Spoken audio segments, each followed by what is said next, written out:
Salut tout le monde, c'est Christo, aujourd'hui on se retrouve pour les Breaking News. Il y a le trophée juste ici, il sera présent sur chacune de mes prochaines vidéos. Toi-même tu sais. Ça me fait quand même assez plaisir que ma dernière vidéo vous a plu à propos du trophée et voilà, je vous parlais sérieusement quand même là-dessus. Je fais aussi des petites reproches en disant ouais tu mets pas assez de vivant dans tes vidéos, tu mets pas ton caractère dans tes vidéos. Bah écoutez, là je mets mon petit charme, mon petit caractère, voilà, j'impose mon style dans mes vidéos, je mets mes petites lunettes, je bronze sur mon balcon, tout se passe bien. Et aujourd'hui on va parler en fait de l'iPhone 7, enfin en tout cas des rumeurs les plus présentes sur les sites internet, dans le web, à propos de ce nouveau smartphone. Sachant que honnêtement il n'y aura pas de grosse révolution comparée à l'iPhone 6S, voilà, au moins comme ça c'est dit direct. Même je rajoute aussi que t'es pas obligé de regarder cette vidéo parce que tout ce que je vais dire c'est pas quelque chose de ultra bien quoi, tu vois, c'est même un peu dommage de ce qu'on peut voir à peu près au niveau des rumeurs. Déjà on parle de design, vous savez lorsqu'on passe du 6, du 7, du 5, du 4, eh bien on a souvent un gros changement au niveau du design. J'aime beaucoup le nouveau design à partir même de l'iPhone 5.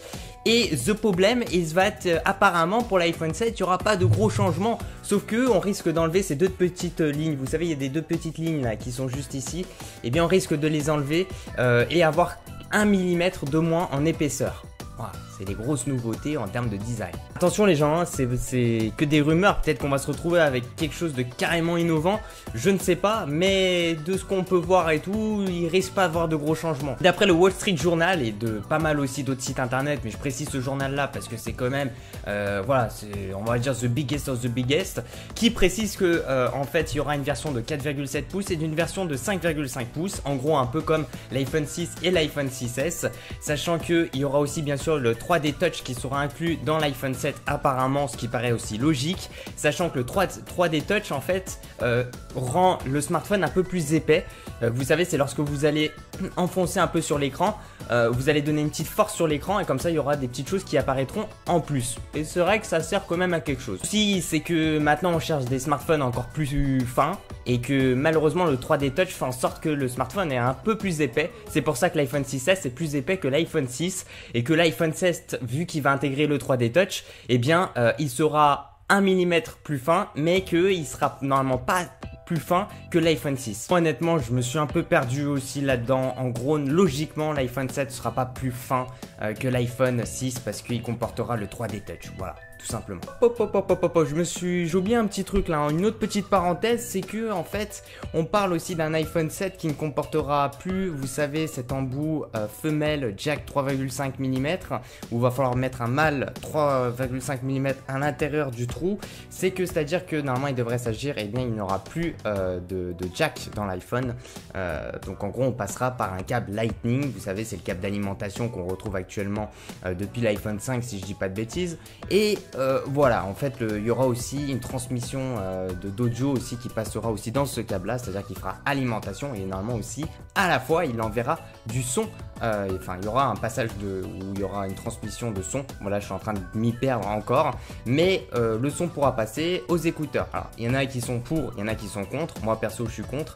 Après, ça dépend. Si on cherche aussi vraiment à faire un iPhone plus fin, c'est pas mal. Mais aussi, à la fois, les gens, si on veut faire passer, enfin, comment te dire, si toi, tu as plein d'écouteurs en jack 3,5 mm et que tu veux faire passer du son et que tu peux pas parce qu'il n'y a pas le bon trou et que le trou Lightning est trop fin parce que forcément tu peux pas mettre du jack dans un Lightning, et ben en gros tu n'auras plus la possibilité, ou alors il va falloir acheter encore des nouveaux écouteurs si tu comprends ma logique, qui puissent aller en câble Lightning, ou alors tu fais pas chier, tu achètes des casques ou des écouteurs Bluetooth et là tu as compris à ta vie, tu n'as plus besoin de te casser la tête, que ce soit sur n'importe quel smartphone ou n'importe quel device qui a la possibilité de faire Bluetooth les gens. Ça est une autre solution. Ah, si tu recherches vraiment un téléphone genre super ultra fin, bah tu prends l'iPhone 6 de tous les iPhones. On parle aussi d'une version pro sur pas mal d'autres sites web qui donnent des rumeurs. Alors bon, une version pro, je sais pas trop, voilà, je sais pas trop quoi en penser, c'est-à-dire un iPhone 7 Pro qui sera plus puissant et qui va plus, qui permettra, on va dire, à des utilisations professionnelles telles que l'appareil photo qui sera bien sûr bien plus développé. Juste à préciser avec une parenthèse méga importante les gens, parce qu'en fait ça va être pour l'année 2017, donc donc l'année prochaine, où il risque d'avoir quelque chose d'assez lourd quand même de chez Apple parce qu'ils vont fêter quelque chose d'assez important. Je vous lis ça en direct.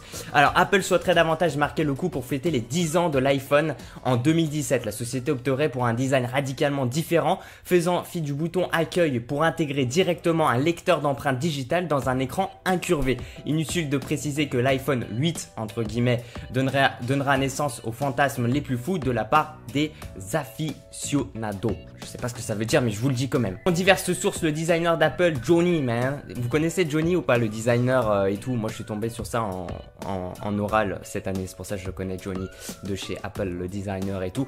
Ne ressemble qu'à... En fait lui en gros ce qu'il voudrait c'est que vraiment que le futur iPhone, après voilà ça va dépendre aussi au niveau de ce que veut réellement aussi Apple, hein, pas forcément que du designer, mais c'est que vraiment que le smartphone ressemble à une feuille de verre sans aucun châssis. Cela rappelle fortement le brevet récemment obtenu par la société en illustrant un smartphone doté d'un écran à 360 degrés, incurvant et devant et derrière. Voilà, ça c'est quand même assez important, mais qui risque pas de sortir cette année, donc fantasme pour l'année prochaine ou pour dans 5-10 ans quand je ferai plus de vidéos quoi. Mettre un petit j'aime à la vidéo, tu fais comme tu veux, de partager, tu fais comme tu veux, tu peux même la télécharger et la mettre sur ton téléphone et la remettre, tu sais, en boucle comme ça et tu la regardes à chaque fois, ça aussi c'est comme tu veux. Et puis je te dis à la prochaine, ciao ciao, peace out les gens.